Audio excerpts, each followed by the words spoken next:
L'heure est venue, l'heure est proche, le jugement est proche, le compte de l'homme est proche. Tout le monde est responsable de ses propres actes. Le prophète sallallahu alayhi wa sallam a dit « Comment puis-je tranquille ?»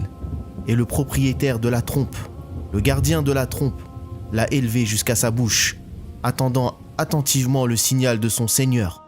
Quand la trompe sonnera, tout ce qui se trouve dans les cieux et sur la terre sera détruit. Car le trémor, le bruit, la vibration, le tremblement de terre de cette heure-là est une chose immense. La création change, les montagnes volent, la terre est détruite, les bâtiments s'écroulent, tout ce que vous connaissez est en ruine. La plus catastrophique des catastrophes dans l'existence de la création, et c'est le premier coup. On l'appelle le coup de la destruction. Allah demandera « Qui reste ?» Mais personne ne répondra. « Qui reste-t-il ?» Mais personne ne répondra. Il n'y a plus rien. Allah Azza wa Jal saisit la terre et fait défiler les cieux dans sa droite et le secoue et dit « Je suis le roi. Où sont les arrogants? Où sont les orgueilleux? Où sont les hautains? Je suis le roi. Où sont les rois de ce monde? À qui appartient la domination aujourd'hui? Qui est le propriétaire des cieux et de la terre aujourd'hui? À Allah, le Seigneur de l'honneur et de la grandeur. Il n'y a rien d'autre qu'Allah. Il n'y a rien d'autre qu'Allah. C'est comme ça que ça a commencé. Et c'est comme cela que ça va finir. Rien de vivant sauf subhanahu wa ta'ala. Et puis après une période de 40 ans, Allah fera descendre une eau du ciel, grâce à laquelle les gens pousseront comme poussent les légumes. Tout le corps de l'homme disparaîtra, à l'exception d'un seul os, à savoir le coccyx. C'est à partir de cet os que les hommes seront ressuscités le jour de la résurrection. Il ressuscitera ainsi Israfil, donc le souffleur de la trompe, sera ressuscité. Il s'élève et ensuite il dira « Souffle encore » et il soufflera encore. Ils seront debout et regarderont quand la terre se met à trembler et sort le lourd fardeau qu'elle portait, comme le corps des milliards de personnes qui sont venues et parties. Ils seront ressuscités. La terre est une terre différente. Le sol est blanc. Comment sont-ils ressuscités? Le prophète sallallahu alayhi wa sallam a dit « Pieds nus, nus, non circoncis ». Donc Aïcha radiyallahu anha a dit « Ya Rasulallah, sommes-nous nus? Les hommes seront nus. Ne se regarderont-ils pas les uns et les autres? » Alors le prophète sallallahu alayhi wa sallam dit « Ya Aïcha, la situation est beaucoup plus importante pour que les gens se regardent les uns et les autres. Et quand ils sortent de leur tombe, il y aura l'obscurité et vous verrez certaines personnes entourées de lumière. » Ibn Mas'ud radiyallahu anhu a dit « Votre lumière dépendra de la quantité d'actes que vous avez accomplis. Certaines personnes viendront avec des lumières énormes. La lumière de certaines personnes sera suffisante, juste pour elles-mêmes. Et certaines personnes seront telles une bougie qui s'allume et s'éteint. Comme certaines personnes seront ressuscitées et ne peuvent pas se lever. Ceux qui mangent l'argent de l'usure, l'argent de la riba, ils ne pourront pas se tenir debout. Puis vous verrez une autre personne poussée par des enfants.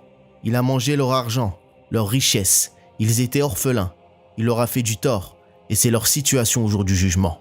Le soleil arrive à 1 kilomètre de la tête des hommes et ils commencent à transpirer. Alors certains se tiennent dans des flaques de sueur jusqu'aux chevilles, certains jusqu'aux genoux, d'autres jusqu'à la taille, d'autres encore jusqu'aux épaules. Certaines personnes seront noyées dedans, en fonction du mal qu'ils auront fait. L'humanité panique et la peur est immense, et la chaleur est insupportable, et la sueur recouvre les gens. Ils diront « Oh les gens, vous voyez votre situation ? Vous connaissez notre calamité. Vous savez ce qui nous est arrivé. Allons trouver quelqu'un pour intercéder en notre faveur. » Ils se dirigeront vers Adam. Adam répondra « Nafsi, nafsi. J'ai mangé de l'arbre interdit et j'ai désobéi. Allez donc voir Nuh. Jamais Allah n'a été autant en colère qu'aujourd'hui.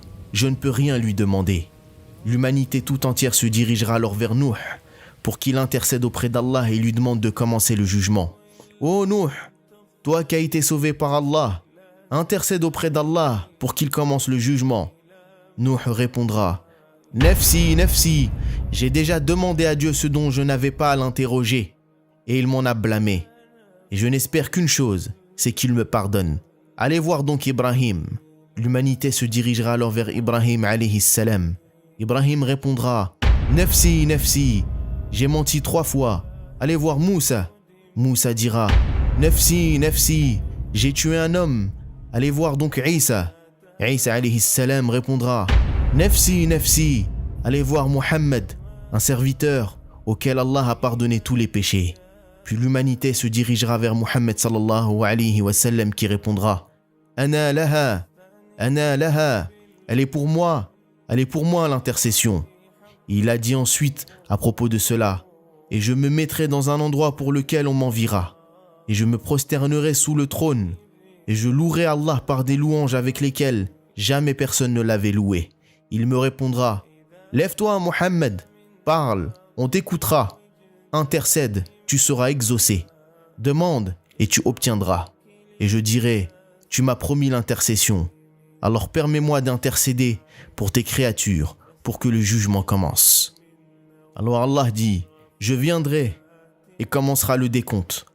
Le jour où les anges commenceront à se déverser, alors les anges descendront des cieux rangée après rangée, formation après formation, groupe après groupe sur cette terre plate, une création si grande, si immense, que l'humanité sera hypnotisée par eux. Et ils diront « Est-ce que c'est notre Seigneur ?» Alors les anges diront « Non, non, il viendra d'une manière digne de sa majesté. » À ce moment, la partie la plus dure du jour du jugement vient, la venue du feu de l'enfer, qui est retenu par 70 000 chaînes. Chaque chaîne est tenue par 70 000 anges.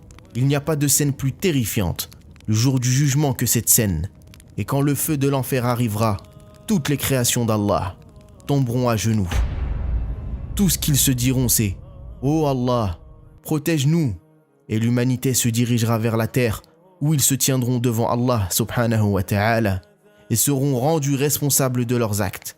Leur livre commencera alors à apparaître et leurs livres leur seront donnés. Ils seront alignés sur une ligne. Il n'y a pas un mot qui est prononcé. La première parole dans le jour du jugement est celle d'Allah Azza wa Jal à notre père Adam et il dira « Ya Adam, sépare la partie de l'enfer de tes enfants. » Alors il dira « Et quelle est la proportion de l'enfer ?» Alors Allah dira « De chaque 1000, 999 pour le feu. » La balance sera mise en place.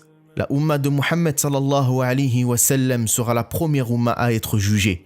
Ce qui se passera, c'est que le prophète sallallahu alayhi wa sallam nous mènera au trône et toute la création d'Allah. Ils regarderont et ils diront « Qui sont ces gens ?» Et vous marcherez la tête levée et le jugement commencera.